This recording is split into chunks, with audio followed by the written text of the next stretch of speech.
আজকের গল্প শুরু হচ্ছে এক পুরনো স্কুলকে ঘিরে, যে স্কুলে রাত নামলেই শোনা যায় এক অদ্ভুত ঘণ্টার শব্দ। লোকজন বলে 5 বছর আগে এখানে এক ছাত্রের মৃত্যু হয়েছিল, আর তারপর থেকেই মাঝরাতে কেউ একজন ঘণ্টা বাজায়। কিন্তু সত্যিটা কি শুধুই ভূতের গল্প, নাকি লুকিয়ে আছে আরও ভয়ঙ্কর কোনো রহস্য?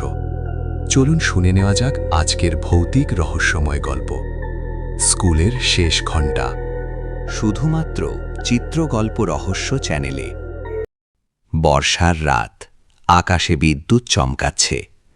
পুরনো সরকারি স্কুলটা যেন অন্ধকারের মধ্যে দাঁড়িয়ে থাকা একটা মৃত দানব।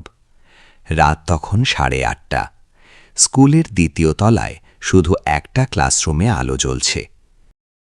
সেখানে বসে আছে 3 জন, অর্ণব, মীরা, শুভ। পরদিন বিজ্ঞান প্রদর্শনী, তাই ওরা স্কুলে থেকে প্রজেক্ট শেষ করছিল। হঠাৎ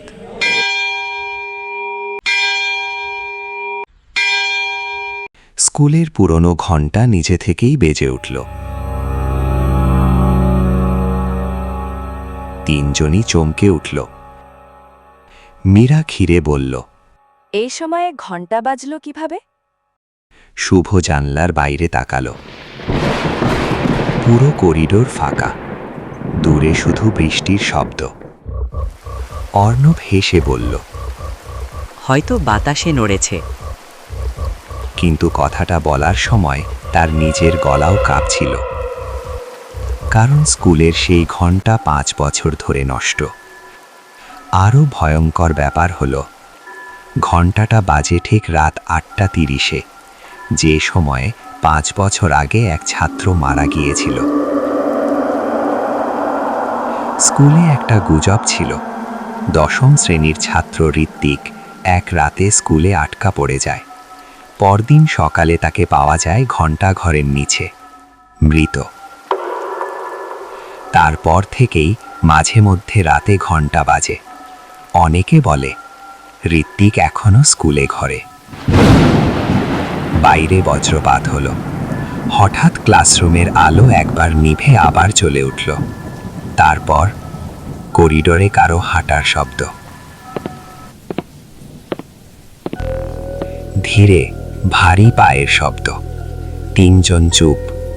শুভ ফিসফিস করে বলল, কে আছি বাইরে? কোনো উত্তর নেই, শুধু আবার সেই শব্দ, ঠক ঠক ঠক। মীরা কাপা গলায় বলল, আমরা একসাথে বেরোবো। এই সময় ঘণ্টা বাজল কিভাবে? 3 জন দরজা খুলে বাইরে এলো। লম্বা অন্ধকার করিডোর, ছাদের পুরনো ফ্যান ধীরে ঘুরছে, দেয়ালে বৃষ্টির জল পড়ছে। কেউ নেই, কিন্তু করিডোরের শেষে ঘণ্টাঘরের দরজাটা আধখোলা। ওরা ফোনের টর্চ জ্বালিয়ে এগোলো। ঘণ্টাঘরের সিঁড়ি ভিজে, পুরনো কাঠের গন্ধ। উপরে উঠতেই ঠান্ডা বাতাস লাগলো।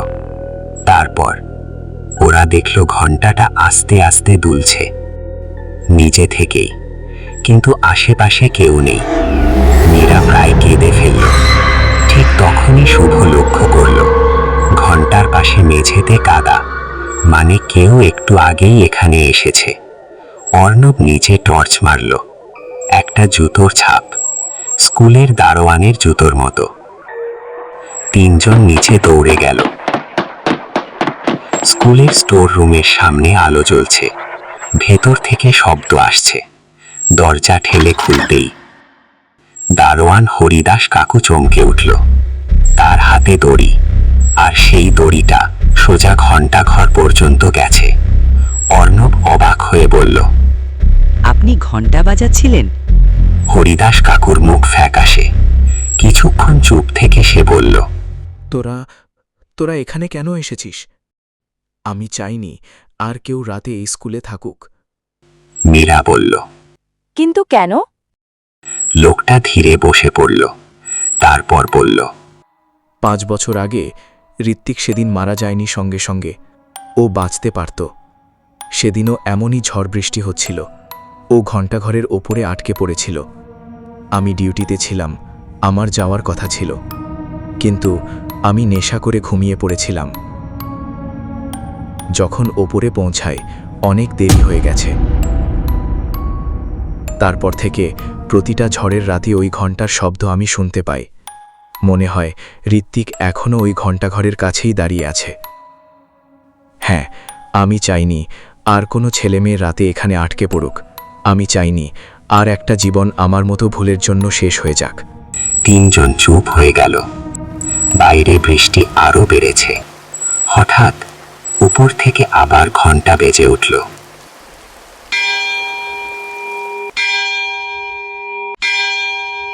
চারজন একসাথে জমে গেল। আরন এবার কোনো দড়ি নড়ছিল না। ধীরে ধীরে উপরে তাকালো তারা। ঘন্টাঘরের অন্ধকারে একটা ভেজা স্কুল ড্রেস পরা ছেলে দাঁড়িয়ে। মুখ দেখা যাচ্ছে না, শুধু তার হাতটা আস্তে আস্তে ঘন্টা ছুঁয়ে আছে। তারপর বিদ্যুৎ চমকালো আর ছেলেটা মিলিয়ে গেল। পরদিন সকালে স্কুলের ঘন্টা আবার ভাঙা অবস্থায় পাওয়া গেল। কিন্তু সেই রাতের পর হরিদাস কাকু আর কখনো স্কুলে রাতের ডিউটি করেনি। আর অর্ণবরা, ওরা আজও কাউকে পুরো ঘটনাটা বলে না, কারণ ওরা জানে সেদিন রাতে ঘন্টাটা শেষবার বাজিয়েছিল ঋত্বিক নিজে।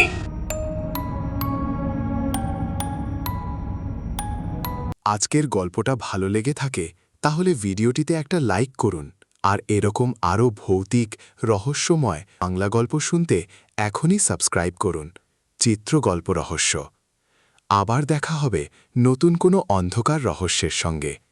ততক্ষণ পর্যন্ত রাতে স্কুলের ঘণ্টার শব্দ শুনলে পিছনে তাকাবেন না।